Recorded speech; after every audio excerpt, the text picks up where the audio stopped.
Այդ ոնց է այդ տնտեսական աճը Հայաստանում այդքան բարձր մակարդակի, երբ որ մարդիկ իրենց վրա չեն զգում։ Տնտեսական աճը վերցրեցին ընտրություններից առաջ թոշակների շատ փոքր բարձրացում կատարեցին, որը որ մեծամասամբ այնքան է ինչքան եղել է այս տարիների ընթացքում գնաճը, եւ դա ներկայացնում են որպես մարդկանց լավություն։ Հստակ ասեմ, ես ոչինչ չունեմ թոշակների բարձրացման դեմ, դա պետք է արվի, դա մշտապես պետք է արվի, բայց դա չպետք է արվի ընտրություններից առաջ եւ ընտրությունների համար։ Իմիջիայլոց ասեմ, մի հատ հետաքրքիր տերմին եմ տեսել այս վերջերս սոցիալական ցանցերում՝ ընտրաթոշակ։ Մենք ինչ ենք առաջարկում, երբ որ մենք ասում ենք 300,000 աշխատատեղ, այո, դա ենթադրում է մեծ ներդրումներ, եւ մենք ասում ենք, որ այդ ներդրումները մենք կարող ենք բերել։ Մտեք գյուղ եւ տեսեք, թե ինչ վիճակ է գյուղերում։ Անկամ գյուղատնտեսության նախարարությունն են փակել 1 միլիոն մարդու զբաղվածություն ապահովող նախարարությունը փակվել է։ Յուրաքանչյուր 3, 4, 5 գյուղեր պետք է ունենան մեկ մթերման կայան, որը որ պրոֆեսիոնալ մթերում կիրականացնի, սորտավորում կիրականացնի, փաթեթավորում կիրականացնի եւ հետագայում արդեն արտահանում այլ երկրներ։ Դա պետության հաշվին։ Դա լինելու է պետություն մասնավոր համագործակցությամբ։ Մեր առաջարկած 300,000 աշխատատեղի ծրագիրը շուկայական մեթոդներով լուծելու է աշխատաշուկայի բալանսավորման հարցը, քանի որ մարդը արդեն ինքն է ընտրելու, թե որտեղ աշխատել։ Սամվել Կարապետյանի աճող վարկանիշը ստիպում է այս իշխանություններին ընկնել ցայտնոտի մեջ եւ անել այնպիսի քայլեր, որոնք նրանք հիմա անում են, տարբեր տեսակի քայլեր։ Armenia Today-ի խոսում են գլխավորի մասին հաղորդաշարի հերթական թողարկումն է, իմ հյուրն է Ուժեղ Հայաստան կուսակցության անդամ, տնտեսագետ Աշոտ Մարկոսյանը։ Պարոն Մարկոսյան, շնորհակալ եմ հրավերը մեր ընդունելու համար։ Խոսենք տնտեսական թեմաներից եւ որոշ չափի նաեւ քաղաքական թեմաներին կառնչվենք։ Նախ տնտեսության մասին, տնտեսության ընդհանուր վիճակը ինչպես է գնահատվում այժմ, երբ որ թե ընդդիմադիր դաշտից, թե իշխանական դաշտից, երբ որ խոսում են տնտեսական վիճակի մասին մեր երկրի, շատ են թվեր հրապարակվում, մակրոտնտեսական ցուցանիշներ, հրապարակում է իշխանությունը, ընդդիմադիր դաշտից ընդդիմախոսները իշխանության որոշակի թերհավատության են մոտենում այդ ցուցանիշներին, խոսում են հիմնական այլ ուղղությունների մասին, այստեղ որոշակի խնդիր կա, թվերը շատ են, մեր հասարակությունը կարծես չի հասկանում ինչպես կողմնորոշվել։ Հասարակության մեջ մենք որոշակի կարծիքներ ենք լսել, որ մարդիկ ասում են, գիտեք, այդ թվերը, որ հրապարակում են, իշխանությունը մանիպուլացնում է, ընդդիմությունը մանիպուլացնում է։ Հիմա ինչպես հասկանանք։ Նախ շնորհակալ եմ հրավերի համար։ Տնտեսության մասով կարող եմ շատ պարզ լեզվով բացատրել, թե ինչ է կատարվում։ Մենք ունենք համաշխարհային տնտեսություն, որը որ աճում է, եւ Հայաստանի տնտեսությունը չի կարող անմասն մնալ համաշխարհային տնտեսության զարգացումից։ Բացի այդ, մենք ունենք այս պահին հակամարտություն, որը որ ռուս-ուկրաինական հակամարտությունն է, եւ Հայաստանը այն պետություններից է, որը հիմնականում օգտվում է այդ հակամարտության տնտեսական հետևանքներից։ Այն է ապահովում է որոշակի չափով ռուսական տնտեսության փակ լինելու հանգամանքից օգտվում է։ Տրանզիտային գոտու, այսպես ասած, ուղու մասին է։ Այո։ Տրանզիտով ապրանքաշրջանառությունը Ռուսաստանից Հայաստանի միջոցով գնում է արաբական երկրներ, Եվրոպա եւ հակառակ ուղղությամբ։ Այո, եւ դա ոչ մի կերպ չի կարելի վերագրել կառավարության կատարած քայլերին, այսինքն երբ որ ռուս-ուկրաինական պատերազմի հետևանքով Հայաստանի տնտեսության զարգացումը մարդիկ վերագրում են իրենց եւ ասում են, որ իրենք են բերել այդ տնտեսական աճը, կներեք, բայց դա մանիպուլյացիա է։ Ինչ վերաբերում է տնտեսական աճին, այս վերջերս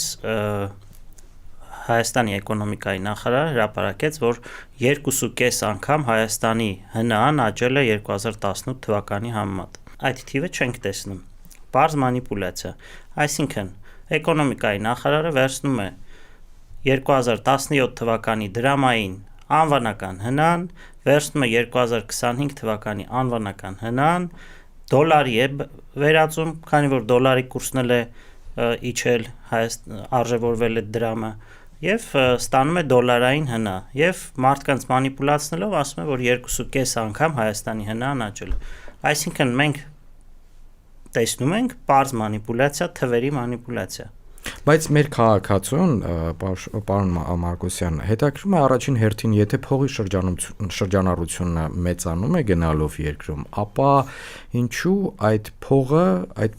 շրջանառության որոշակի հատված մարդկանց գրպանում չի երևում։ Այո, հենց մեր հարցն էլ է հենց նույնը, այսինքն մարդիկ երբ որ խոսում են, ասում են աղքատության վիճակը լավացել է, մենք աղքատությունը հաղթահարում ենք եւ այլն, Հայաստանում կա աղքատ ամեն 5-րդ մարդը, եթե վերցնենք աղքատության շեմը, ամեն 5-րդ մարդը Հայաստանում աղքատ է, նույնիսկ աշխատող մարդ։ Այո։ Եվ եթե վերցնենք անգամ աղքատության վերին շեմը, ապա ամեն գրեթե երկրորդ մարդը Հայաստանում աղքատ է համարվում։ Այդ ոնց է այդ տնտեսական աճը Հայաստանում այդքան բարձր մակարդակի, երբ որ մարդիկ իրենց վրա չեն զգում։ Հիմա վերցրեցին ինչ արեցին թոշակների մասով, այդքան մենք ասացինք ինչու քաղաքացիները չեն զգում այդ տնտեսական աճը, վերցրեցին ընտրություններից առաջ թոշակների շատ փոքր բարձրացում կատարեցին, որը որ մեծամասամբ այնքան է ինչքան եղել է այս տարիների ընթացքում գնաճը, եւ դա ներկայացնում են որպես մարդկանց լավություն։ Մի հատ հարց եմ ուզում հղել այս կառավարության անդամներին, այդ որտեղից գտնվեց ինչ որ թե որտեղից են կտրելու այդ գումարը, որ թոշակները բարձրացնեն կամ երբ են հարկերը բարձրացնելու, որովհետև մոտավոր խոսքը գնում է այս տարվա համար մոտավորապես 60 միլիարդ դրամի մասին եւ 60 միլիարդը այն գումարը չէ, որը որ դարակում դրված է եւ կհանես եւ կբաժանես։ Այսինքն նախարարությունը սոցիալական ապահովության եւ աշխատանքի նախարարությունը նշեց, որ այդ գումարը կա եւ հաշվարկված է եւ պետք է վերաբաշխվի, փոխանցվի իրենց նախարարությանը։ Հա, ինչու այդ գումարը դեկտեմբերին չկար, հիմա հայտնվեց այդ գումարը շատ պարզ պատճառով, կառավարության անդամները եւ ղեկավարները հասկացան, որ Սամվել Կարապետյանի հեղինակությունը արդեն այնքան է բարձրացել, որ իրենց իշխանությունը արդեն գրեթե սպառված է եւ որոշեցին ինչ որ ձև այդ հարցը լուծել թոշակների բարձրացմամբ։ Շատ հստակ ասեմ, ես ոչինչ չունեմ թոշակների բարձրացման դեմ, դա պետք է արվի, դա մշտապես պետք է արվի, բայց դա չպետք է արվի ընտրություններից առաջ եւ ընտրությունների համար։ Իմիջիայլոց ասեմ, մի հատ հետաքրքիր տերմին եմ տեսել այս վերջերս սոցիալական ցանցերում, ընտրաթոշակ։ Սա լրիվ ընտրաթոշակի տրամաբանության մեջ է մտնում։ Պարոն Մարկոսյան, տեսեք, մի քանի թեզով անցնենք այն ինչ որ դուք հնչեցրեցիք։ Նախ ինչ վերաբերում է թոշակներին, այնտեղ պարզաբանում եղավ կառավարությունից, որ հաշվի առնելով տնտեսական աճը, որը չէր հաշվարկվել իրենց սպասելիից ավելի բարձր էր նախորդ տարի, եւ դրա այդ հաշվարկով իրենք տեսնում են, որ նախ հարկահավաքությունը անցած տարի 25 թվականի բավական մեծ էր, այդ հաշվարկով իրենք տեսնում են, որ այդ գումարը ունեն եւ կարող են հատկացնել թոշակի բարձրացմանը 10,000-ական դրամով պլյուս մինուս այնտեղ ում ինչքան։ Այդ մեկ։ Երկրորդը այն ինչ որ վերաբերում է տրանզիտային ուղուն Ռուսաստանի հաշվի առնելով այն ինչ որ դուք ասացիք Ուկրաինա, Ռուսաստան այդ պատերազմի, Ռուսաստանի այս տրանզիտային ուղիներից մեկը որ Հայաստանն է, ֆինանսներն են այստեղով անցնում, դուք բազմաթիվ անգամ նշում եք նաև ոսկու առևտուրն է գնում Հայաստանի միջոցով, այս մեր ընդհանուր ցուցանիշների վրա դա էլ է, չէ՞, երևում որպես էքսպորտ։ Այստեղ էլ իրենք չեն հերքում, որ տնտեսական աճի վրա Հայաստանի դա անդրադառնում է, իրենք հակառակ ասում են, որ այո, դա էլ իր հերթին, բայց նաև մեր աշխատանքները անդրադառնում տնտեսական աճի վրա։ Այո, այս կառավարությունը մի շատ պրոֆեսիոնալ կետ ունի, դա չենք կարող հերքել, նրանք բոլոր ուրիշների ձեռքբերումները կարողանում են ներկայացնել որպես սեփական ձեռքբերում եւ իհարկե ռուս-ուկրաինական պատերազմի արդյունքում ձևավորված այս վիճակը, որը որ Հայաստանի տնտեսական զարգացումն է, նրանք վերագրում են իրենց սեփական աշխատանքին։ Դա արդեն մենք սովոր ենք այդ մոտեցմանը եւ գիտենք, որ դա այդպես է։ Ինչ վերաբերում է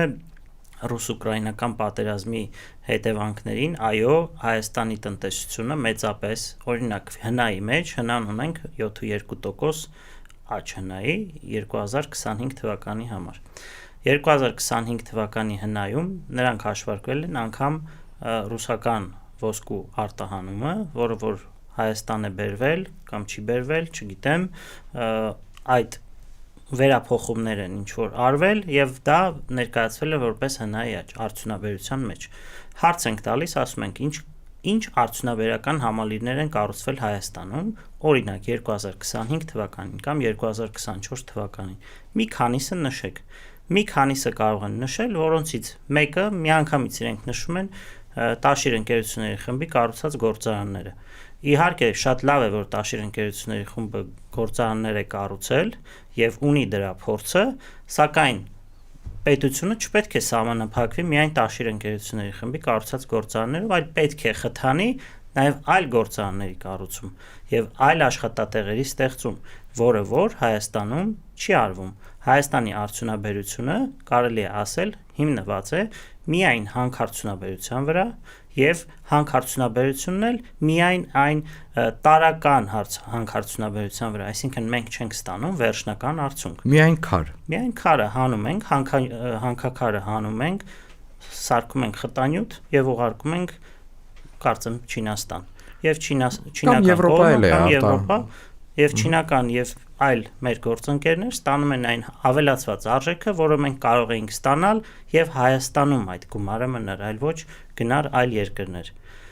Այսինքն սա է խնդիրը, որ Հայաստանում չկա արդյունաբերություն։ Մենք առաջարկում ենք 300,000 աշխատատեղ, որը որ կլինի արդյունաբերականացման ծրագրի շրջանակներում, IT ոլորտի զարգացման շրջանակներում, կլինի туриզմի զարգացման, տեքստիլի զարգացման եւ այլ ոլորտների զարգացման արդյունքում։ Ձեր ընդդիմախոսները այս թիվը, որ հնչեցնում եք 300,000 նոր աշխատատեղ, դա ենք, չէ՞, հասկանում, նոր աշխատատեղերի մասին է խոսքը, իրենք հակադարձում են, ասում են, դե գիտեք, նախ 300,000 աշխատատեղ նոր ստեղծելու համար որքան գումար է անհրաժեշտ, ինչ ներդրումներ։ Իրենց հաշվարկով դա տասնյակ միլիարդավոր դոլարների մասին է խոսք։ Նախորդ տարիներին դա չի եղել, կամ նույնիսկ եթե նայենք 30-35 տարվա ընթացքում այդպիսի մեծ ներհոսք միանգամից Հայաստանում չի եղել։ 300,000 աշխատատեղ, դե հասկանալի է, դա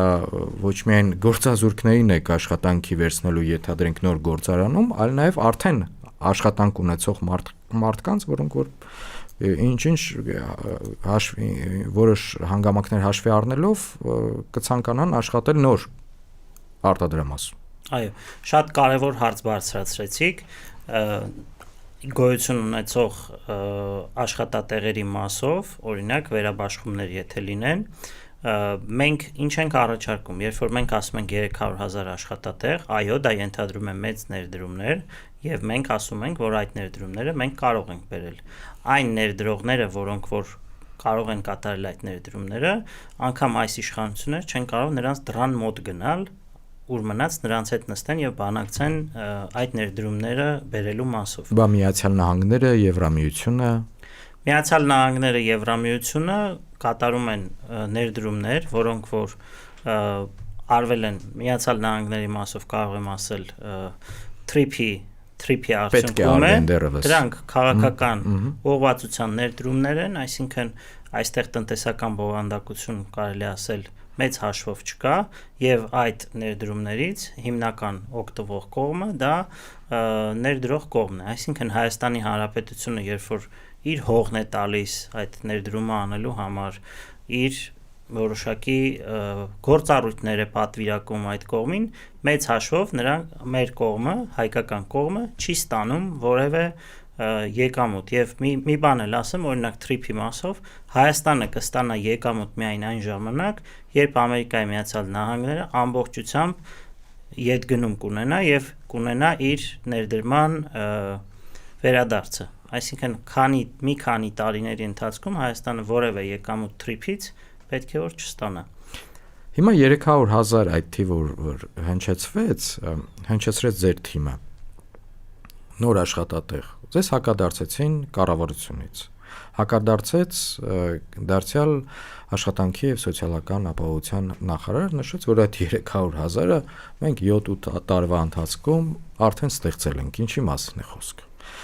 Ճիշտ է, այստեղ պետք է հաշվի առնել, որ դա էլ բաժանվում է ոչ միայն նոր աշխատատեղերի, այլ ստվերից բաց դաշտ բերված աշխատատեղերի մասին է խոսքը։ Ամբողջովին ճիշտ եք, երբ որ ասում են 300,000 աշխատատեղ արդեն ստեղծել ենք,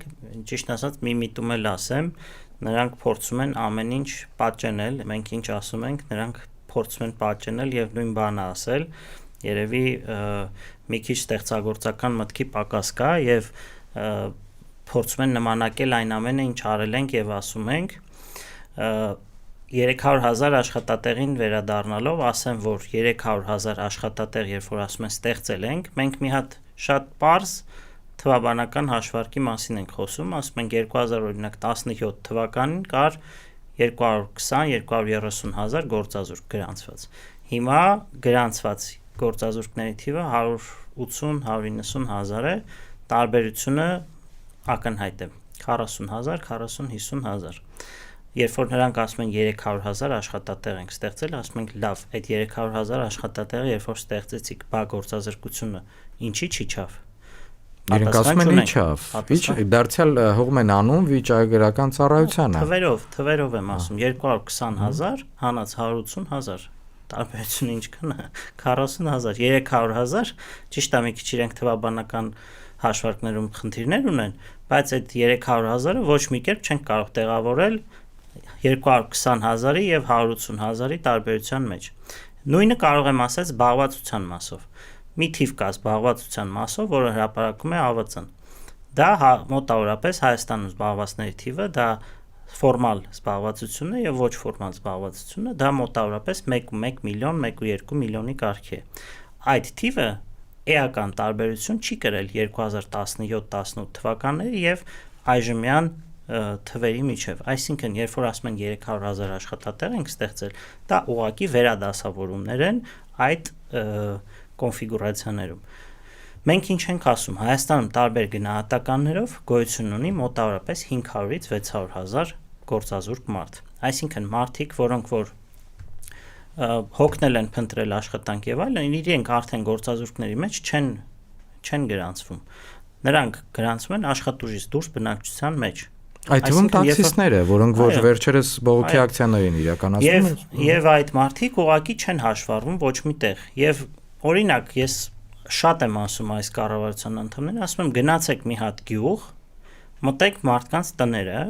եւ տեսեք, թե քանի մարդ կա գործազուրկ։ Նրանք ուղղակի թվերն են նայում, նկարած, չգիտեմ, թվեր են, որոնք որ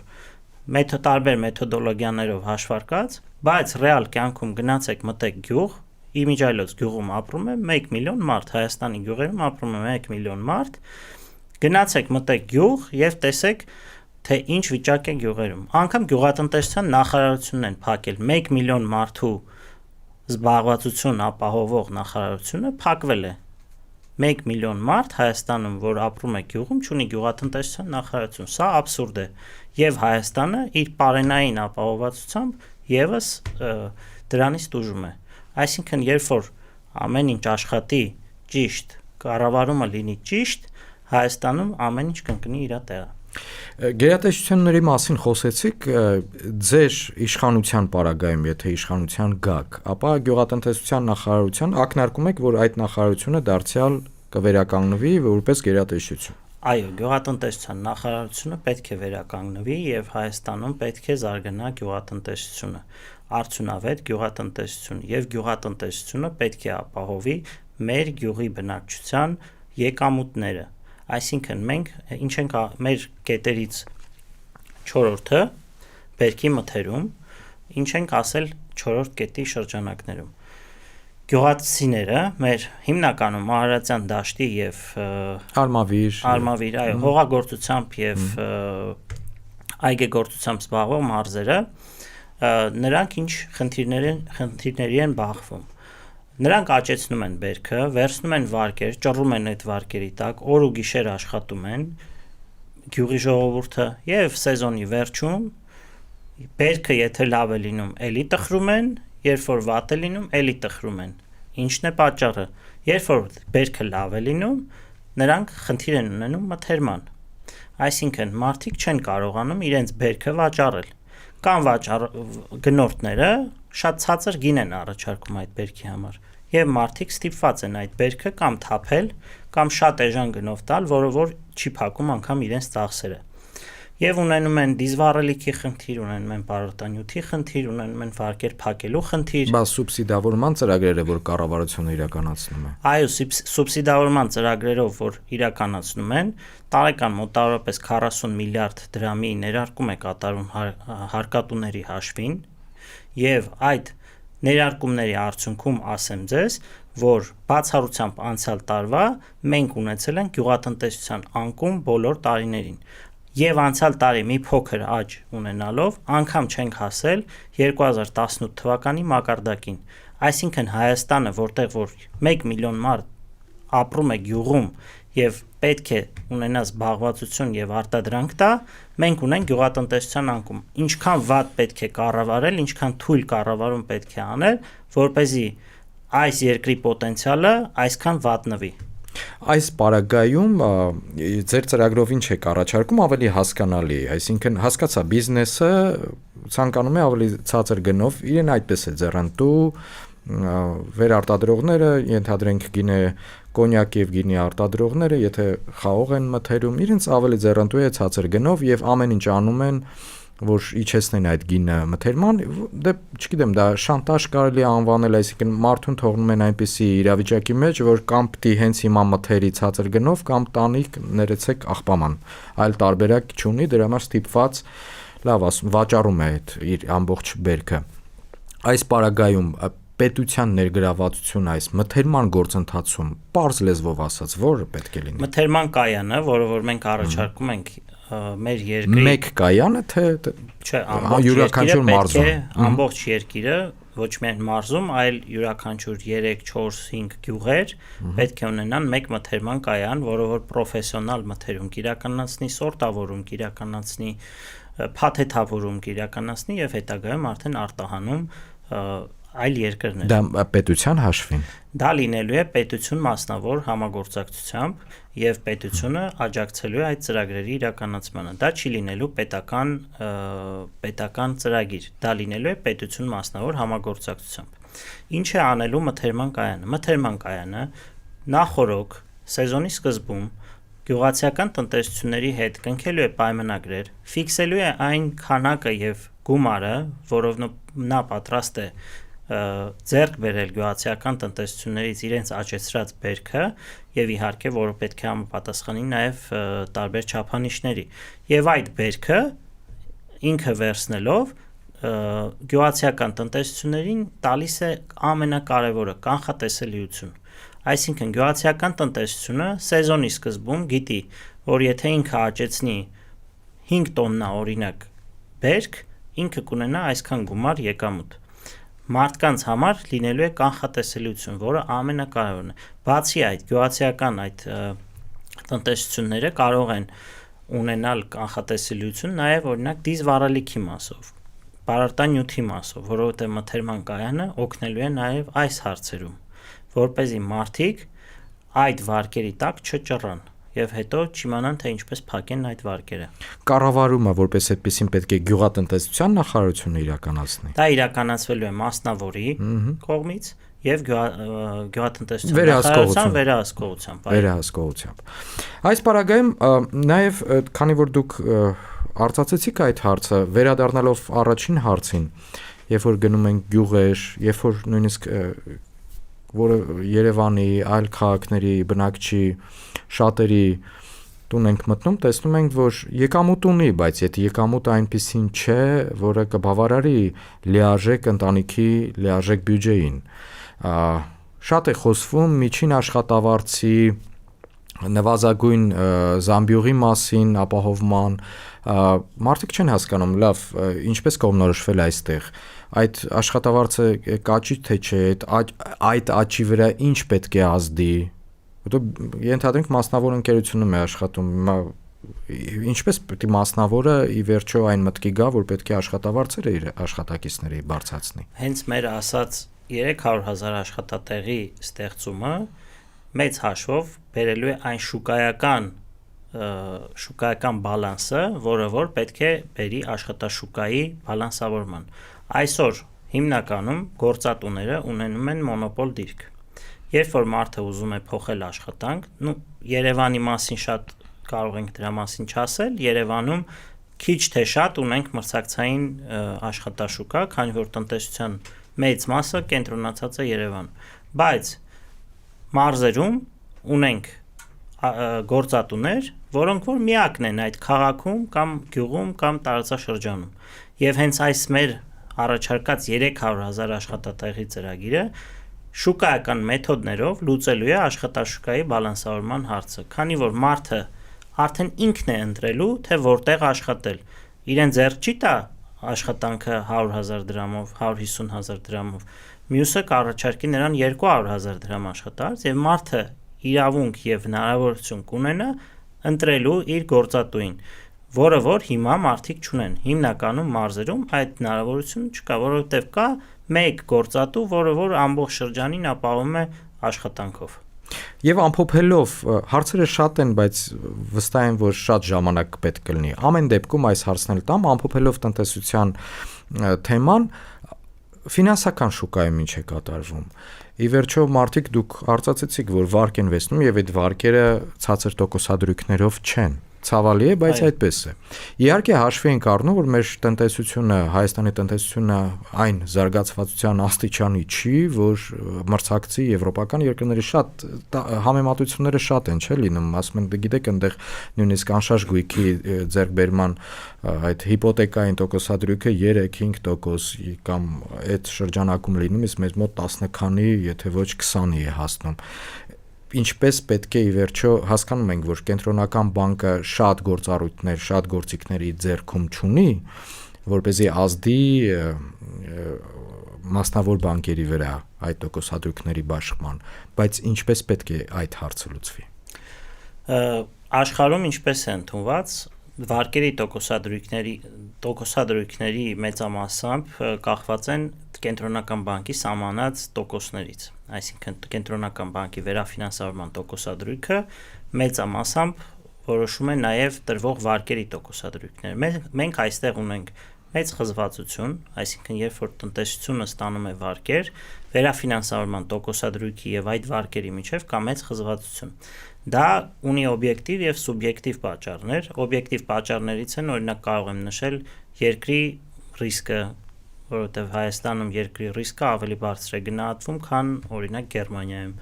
Կան տարբեր այլ գործոններ, որոնք որ ազդում են տոկոսադրույքի ձևավորմանը, բայց նաև մեծ նշանակություն ունի բանկերի կողմից իրականացվող քաղաքականությունը, այսինքն բանկերը մեծամասամբ փորձում են ստանալ առավելագույնը, որը որ թույլատրվում է իրենց օրենքի շրջանակներում։ Փող են աշխատում։ Այո։ Քաղաքացին այդպես է դա անցալում։ Այո, բանկերը որքանով որ նրանց արգելված չէ, նրանք փորձում են աշխատել, որը որ շուկայական տնտեսության պայմաններում տրամաբանական է, այսինքն եթե քեզ թույլատրվում է աշխատել այսքան գումար, դու կարող ես, այստեղ գալիս է պետության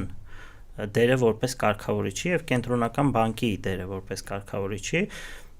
որը որ պետք է սահմանի այն առավելագույն տոկոսները, որոնք որ բանկերը կարող են այսպես ասած վերցնել մարդկանցից։ Այդ տոկոսները պետք է սահմանի կենտրոնական բանկը, այսօր էլ կա այդպիսի տոկոսադրույքների շեմ, սակայն դրանք այնքան բարձր են, որ բանկերը բավականին մեծ շարժի տեղ ունեն։ Եվ այստեղ նաև ամենակարևոր բանը, որ պետք է նշեմ ֆինանսական ոլորտից, Հայաստանի բանկային համակարգը մեծամասամբ չի սնուցում տնտեսությունը, այսինքն Հայաստանի բանկերը հիմնականում բնակչության վրա բնակչությունից ստացող, այսինքն դա սպառողական վարկերն են, հիպոթեկային վարկերն են, ոչ բիզնես վարկերը։ Միգուցե այնտեղ 60 այս բանին չեմ կարող հստակ թիվ ասել, բայց մեծամասամբ հիմնված են այդ վարկերի վրա։ Իսկ որն է բանկերի ֆունկցիան սնուցել տնտեսությունը, այլ ոչ սպառողական վարկեր տալ։ Այստեղ պետք է շատ կարևոր դեր ունենա նաև կարգավորիչը, որը որ կասի, որ այս բանկերը պետք է նաև տնտեսությունը սնուցեն, քանի որ միայն սպառողական վարկ եւ հիպոթեկային վարկ տալով տնտեսությունը դու չես զարգացնի երբեք։ Բանկերը պետք է ներգրաված լինեն բիզնեսում եւ պետք է ներգրաված լինեն բիզնեսի ֆինանսավորմանը։ Ավելի հարմարավետ պայմաններում, որպես բիզնեսը դիմի բանկերին։ Որ բիզնեսին ձեռք տա այդ վարկերը վերցնել, այլ ոչ թե վերցնի, հետո սնանկանը։ Եվ ավարտենք քաղաքական մի թեմայով, մի հարցով։ Ձեր ուժը Ուժեղ Հայաստան կուսակցությունը ինչպես է դիտարկում ընդդիմադիր ներկայումս ընդդիմադիր դաշտում տեղի ունեցողը, եթե հետ հայացնենք անենք 35 տարվա հետ հայացի պարագայում մենք կտեսնենք, որ յուրաքանչյուր ընտրությունների ժամանակ նախկինում դա առաջին հերթին վերաբերում էր նախագահական ընտրություններին, դիմա նախագահական չի, հաշվի առնելով որ մեր երկիրը արդեն խորհրդարանական կառավարման է, որը մեկ վառ արտահայտված կամ միասնական ընդդիմադիր թեկնածու էր լինում։ Ճիշտ է, այդ թեկնածուն որպես այդպիսին կարող ենք թվարկել Վազգեն Մանուկյան, Ստեփան Դեմիրճյան, հայրը Կարեն Դեմիրճյան, Ռաֆի Հովհաննիսյան, հաջողության չեն հասել վերջնական, այսինքն նախագահ չեն դարձել, չեն ընտրվել։ Բայց այդ մեկ թեկնածուն լինում էր։ Հիմա այս առաջիկա ընտրությունների պարագայում, այո, Սամվել Կարապետյանը կարծես թե առանձնանում է, բայց կան նաև Ռոբերտ Քոչարյան, կան նաև շատ ուրիշները։ Այսպես չի երևում, որ կարող է մեկ ֆիգուրի շուրջ միավորում տեղի ունենալ։ Դուք Սամվել Կարապետյանի անունը նշելուց առաջ նշեցիք կարծես թե ես այդ բառը կհանեի եւ կասեի, որ կարծես թե չի, այլ Սամվել Կարապետյանը լինելու է Հայաստանի հաջորդ վարչապետը, դա ցույց է տալիս մարդկանց տրամադրություններն են ցույց տալիս դա ցույց են տալիս տարբեր հետազոտություններ եւ Սամվել Կարապետյանի աճող վարկանիշը ստիպում է այս իշխանություններին ընկնել ցայտնոտի մեջ եւ անել այնպիսի քայլեր, որոնք նրանք հիմա անում են, տարբեր տեսակի քայլեր։ Ես ձեզ հավաստիացնում եմ, որ բոլոր հետազոտությունների արդյունքում Սամվել Կարապետյանը այն առաջնորդն է, որը որ լինելու է հաջորդ Հայաստանի վարչապետը։ Շնորհակալ եմ հրավերի համար։ Ես եմ շնորհակալ։ Armenia Today հետևորդներին հիշեցնեմ, որ իմ հյուրն էր Ուժեղ Հայաստան կուսակցության անդամ տնտեսագետ Աշոտ Մարկոսյանը, ես Դավիթ Աղաբեկյանն եմ, շարունակեք հետևել մեզ առայժմ։